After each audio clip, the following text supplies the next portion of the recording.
RFO dito sa Southview Homes Calindola, located in San Pedro, Laguna. Malapit din siya sa Southwood City. Ay malapit din sa main entrance. So, ayan yung main entrance ng subdivision. Walking distance lang kasi located siya dun sa first block. Actually, maliit lang to subdivision eh. Ayan na yung dulo nyo. Kita mo na. Actually, kahit sa dulo ka tumira, kaya mong lakarin papuntang gate. So, ito naman ay 2 bedrooms with 1 bathroom. Kaya kung nagmamadali ka lumipat, ayan na, 'di ba? Ready na yung house. Provision with car park siya. I believe this is closed. Pag ganito kasi available, oh, sarado nga siya.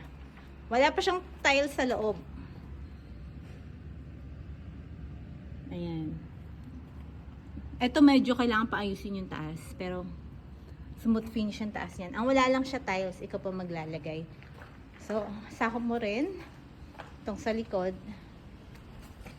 Ayan. So, if you need a sample computation of this house, at kung lipat na lipat ka na, diba? Kuha ka na ng ready for occupancy house here in Southview Homes Calindola.